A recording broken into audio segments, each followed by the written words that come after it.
Leah West, and you guys have been asking me about my butternut squash soup. So here it goes. I'm not very good at measuring things. I'm better at just kind of doing it as I go. So here's a video. Anyway, you'll need a butternut about this size, and I'm going to cook it for 1 hour at 350 degrees, thereabouts, or you're going to poke it until the knife easily goes straight through. So put it in the oven. Just put it in the oven just like this. Okay. And you'll see I'm going to cook it for 1 hour at 350 degrees Fahrenheit. Okay. Then I'm going to start my broth over here. So the ingredients you'll need, you're going to need some allspice. You're going to need a little bit of cloves, some nutmeg. This is actually Himalayan sea salt, or you could just use plain table salt, that's fine too. We're going to use some basil, some ginger, some vanilla extract, some parsley, some maple syrup, yummy. We're in Canada, we get lots of that. Black pepper, and coconut milk, and this is cinnamon. We're also going to use, we're not going to use all this garlic, we're probably going to just use about 2 or 3 cloves of garlic. So, and then we have an onion, and about 4 carrots, about this size, give or take. And then, as far as the broth goes, you can either use a vegetable broth, or plain water is fine, or you can use, chicken broth. Whatever you want to use is usually just fine. You're going to need a pot about this size. See? And fill it up about, maybe 2/3 of the way, because you're going to be putting a lot of things in it. Like once the butternut's cooked, it's going to start to fill up. So the other thing you're going to need is you're going to need either some way to puree your soup, like a pureer, or you're going to need a blender. Either one will be fine, because you want to end up at the end with a very creamy soup. So while our butternut squash soup is cooking, I'm going to start putting the ingredients in like so. So just give me a second, I'll be right back. Okay, so we're back, and I'm going to start cutting up the ingredients and putting everything in. So we're going to start putting the carrots in, and don't worry about making everything like super small or anything like that, because it's all going to be pureed in the end. So you just want to get it cooking so that everything's going to be soft at the same time that the butternut squash is going to be cooked. Okay, so I'm going to cut up all these carrots.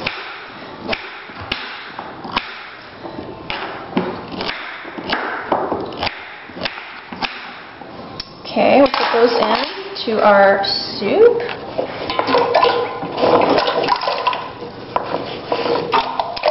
Okay, then we're going to take our onion.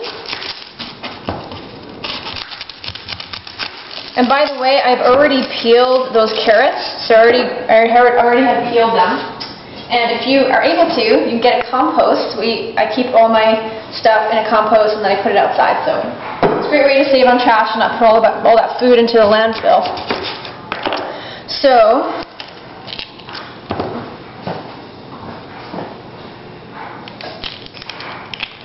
you're just going to cut up your onion.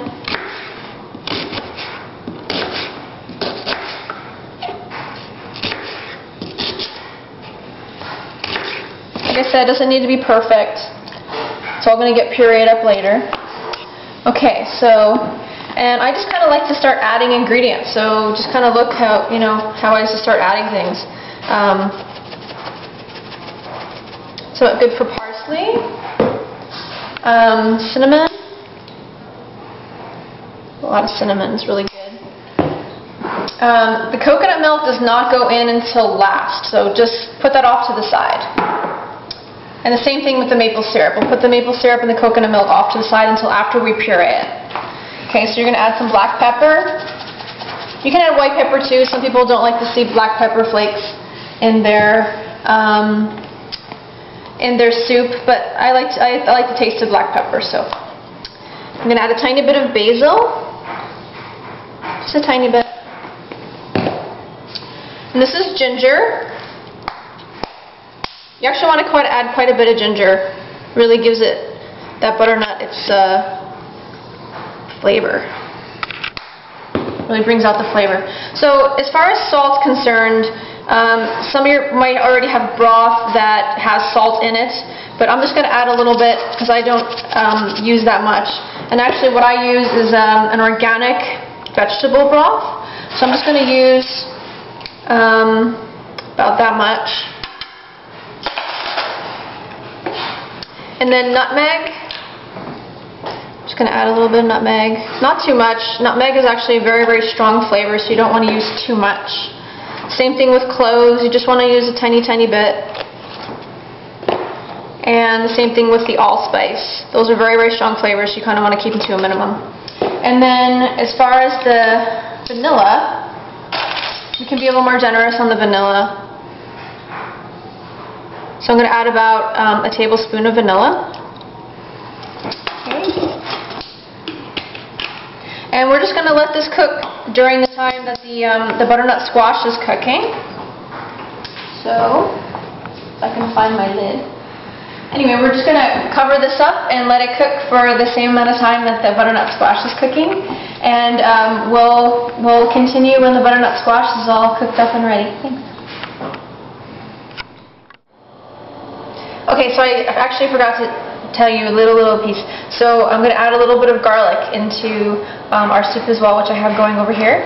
And I'm just going to add, you know, like 2 or 3 cloves, which I've broken off from our garlic over here. You can just add them in whole, that's fine, because we're going to puree everything anyway. And we're just going to give this soup a little stir. We're going to let that keep cooking while our butternut squash is cooking.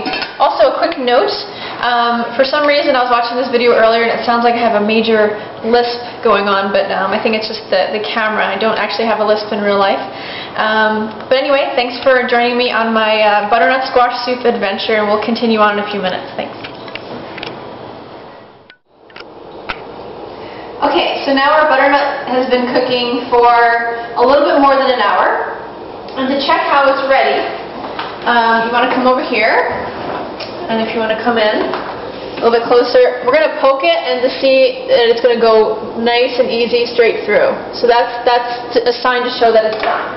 So we're actually going to take it out of the oven now. Okay, we're going to place it on our cutting board.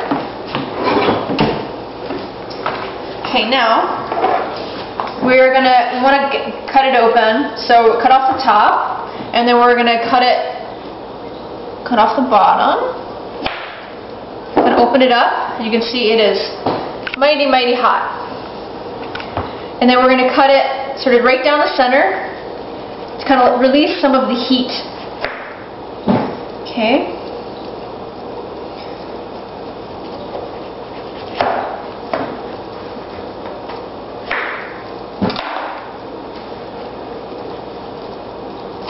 Okay. So when this cools down, what we're going to do, we're actually going to scrape out the seeds. So I'll get a spoon.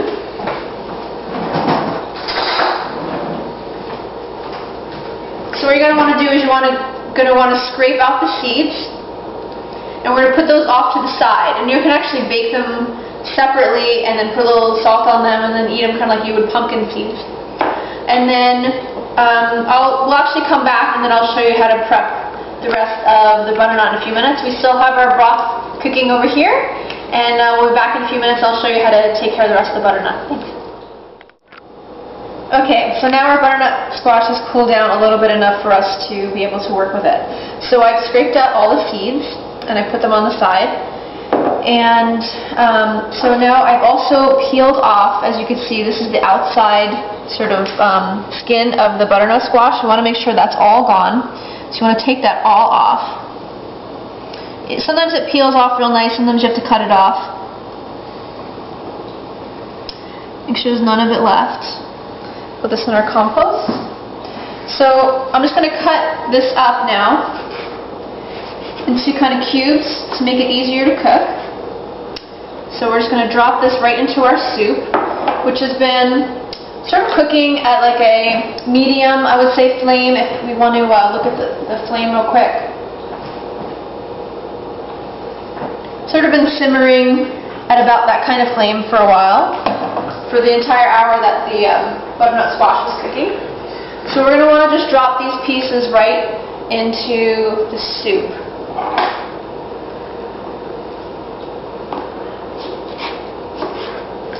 So we'll cut up the rest of this, put it in the soup, as well as I've taken, this is maple syrup, and I've taken about 2 cups of maple syrup and pour that right into our soup. Yummy. And I'll put the rest of this in here, and then we're actually going to let that cook for about another hour. And then after the hour is done, we're going to puree it. So we'll come back then, and we'll see you then. Okay.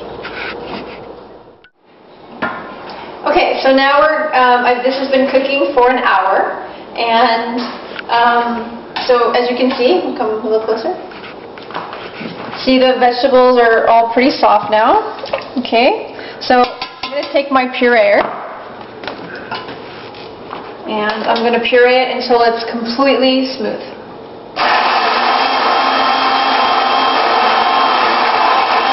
So I'll do that. It's going to take a few minutes to puree that, but puree it until it's completely smooth. And then we're going to cook it, actually, when it's completely smooth. We'll be back in just a second after I have it completely pureed. So I'll be right back. Okay, so as you can tell, I've pureed it till it's completely smooth. So off to the side. So if I show you the consistency, that's the consistency. It's completely smooth. So what I'm going to do is take a can of coconut milk. I'm going to add it to our soup. We are almost done here. And I want to remind you that as far as the spices are concerned, you know, some people don't like certain spices, some people like it more. So definitely spice it up to your liking. You know, if you want to put less maple syrup or more maple syrup in, or do some sort of substitute for that, that's certainly your business. Okay, so that's the consistency that we have going on. And we're pretty much almost done. So I'm just going to cook this down. See how it's a little bit watery? I want to get this till it's really, really thick, but that's my personal preference. So I'm going to cook this for about another half an hour with no lid on it, because I've had a lid on it the entire time cooking it down. So this time I'm going to cook it with no lid on it, so I'll have some evaporation going. And I'll show you the final results in a few minutes, and it's going to be awesome. Alright, see you soon. Okay, so if you want to take a look, I've had it boiling. See how it's kind of been a slow boil, and it's been evaporating. I'm going to turn it off now. I've actually had it cooking for about an hour. I said a half hour. You're welcome to do half hour, but I've actually had it go. You need to stir it quite a bit at this point. So we're actually done with our butternut squash adventure, and I am going to pour myself a cup of soup.